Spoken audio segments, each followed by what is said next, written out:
안녕하세요. 오늘은 중년의 폐 건강 문제가 나중에 그러니까 노년의 뇌 건강하고 어떤 관련이 있는지 좀 깊이 파헤쳐 보려고 합니다. 네, 안녕하세요. 연합뉴스 기사에 나온 미국 미네소타 대학 연구팀의 연구인데요. 이게 꽤 흥미롭더라고요.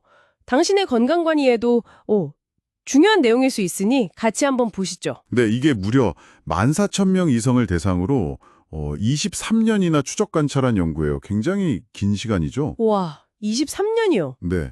그래서 그냥 뭐 그럴 것이다 이런 추측이 아니라 중년기의 특정 폐질환을 알았던 게 노년기 인지기능 저하나 치매 위험을 실제로 높인다. 이런 구체적인 데이터로 보여주고 있습니다. 그 연결고리가 궁금하네요. 그래서 가장 핵심적인 결과가 뭐였나요? 좀 짚어주시죠. 네. 그러니까 중년의 특정 폐질환 진단을 받았던 분들이 있잖아요. 네네. 그런 분들이 그렇지 않은 분들보다 노년의 경도인지장애, MCI라고 하죠. 아니면 치매에 걸릴 위험이 눈에 띄게 높았다는 거예요. 아, 단순히 그냥 뭐 폐가 안 좋으면 몸이 좀 안 좋다 이 정도가 아니군요. 그렇죠. 수십 년 뒤에 뇌기능 문제로 이어질 수 있다는 거죠. 그 경도인지장애, MCI, 이게 정확히 치매는 아니잖아요. 근데 좀 조심해야 하는 상태라고 들었어요. 네, 맞아요. 기억력이나 다른 인지기능이 같은 나이대의 평균보다 좀 떨어지긴 했는데 아직 뭐 일상생활을 하는데 큰 지장은 없는 그런 단계예요. 아하. 하지만 정상 노인보다는 치매로 갈 가능성이 훨씬 높거든요. 그래서 이제 중요한 지표로 보는데 이 연구는 폐질환이 바로 이 MCI 단계부터 영향을 줄 수 있다는 걸 보여준 거죠. 그렇군요. 그럼 어떤 폐 질환이 특히 더 위험하다고 나왔나요? 구체적으로 좀 언급된 질환들이 있나요? 네, 크게 두 가지로 나눠서 설명하고 있습니다. 첫 번째가 제한성 폐질환인데요. 제한성 폐 질환이요? 네, 이건 뭐냐면 폐 조직 자체가 좀 딱딱하게 굳거나 손상돼서 폐 용적이 줄어드는 거예요. 예를 들면 특발성 폐 섬유화증이나 유육종증 같은 것들이죠. 아, 폐가 잘 안 늘어나는 거군요. 그렇죠. 이런 질환을 중년에 겪었다면 노년의 MCI나 치매 위험이 무려 58%나 더 높았습니다. 58%요? 와, 엄청 높네요. 그게 뇌에까지 영향을 준다니 좀 놀랍습니다. 그럼 다른 종류는요? 다른 하나는 폐쇄성 폐질환입니다. 이건 아마 더 익숙하실 텐데 만성기관지염이나 폐기종처럼 기도가 좁아져서 숨을 내쉬기가 힘들어지는 상태죠. 네, 그렇죠. 이 경우에는 노년기 MCI나 치매 위험이 33%더 높게 나타났습니다. 아, 33%? 제한성보다는 낮지만 이것도 상당히 높은 거네요. 네, 그럼요. 여전히 상당한 위험 층가죠. 두 종류 다 위험도를 높이는데 특히 그 제한성 폐질환의 위험도가 훨씬 높다는 게 좀 인상적이네요. 그러면 단순히 어떤 병이 있다 없다 뿐만 아니라 그냥 폐 기능 자체가 중요할 수도 있겠는데요. 아, 정확히 보셨습니다.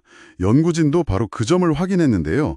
폐기능 검사 주표 중에 노력성 폐활량, FVC라고 하고요. 네. 그리고 1초간 노력성 호기량, FEV1이라는 게 있는데 이 수치들이 낮은 것만으로도 치매 위험이랑 관련이 있더라는 겁니다. FVC랑 FEV1, 그게 정확히 뭘 재는 거죠? FVC는 숨을 최대한 들이마셨다가 내쉴 수 있는 공기의 총량을 말하고요. FEV1은 그중에서 첫 1초 동안 얼마나 빠르고 세게 내뱉을 수 있냐를 보는 거예요. 아하. 이 기능들이 떨어지는 것 자체가 위험 신호일 수 있다는 거죠. 그러니까 뭐 특별한 폐질환 진단을 안 받았더라도 폐 기능 자체가 좀 안 좋으면 그것도 위험할 수 있다 이런 얘기군요. 와, 이게 그냥 숨쉬기 불편한 걸 넘어서 뇌 건강까지 연결된다니.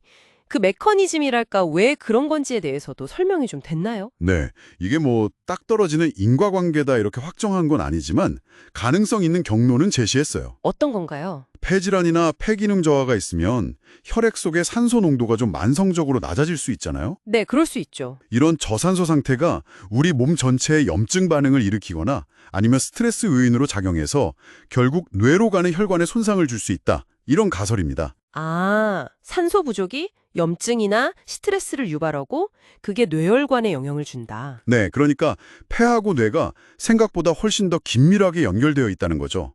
혈액과 산소를 통해서요. 와, 정말 중요한 연결고리네요. 중년의 폐 건강을 잘 관리하는 게 단순히 뭐 호흡기 질환 예방 이걸 넘어서서 진짜 수십 년 뒤에 내 인지 기능까지 지키는 그런 투자가 될 수도 있겠어요. 이 결과 당신께서는 어떻게 다가오셨어요? 네, 정말 그렇습니다. 폐 건강이 단순히 그 기관만의 문제가 아니라 우리 몸 전체, 특히 뇌 건강과 아주 밀접하다는 걸 보여주는 중요한 연구 결과라고 생각해요. 우리가 그냥 당연하게 쉬는 숨이 얼마나 중요한지 다시 한번 생각하게 되죠. 네, 오늘 얘기를 들어보니까 폐 건강을 정말 새로운 관점에서 보게 되는 것 같습니다. 네. 그래서 이 연구 결과를 보면서 단순히 폐 질환 치료 잘 받는 걸 넘어서서요.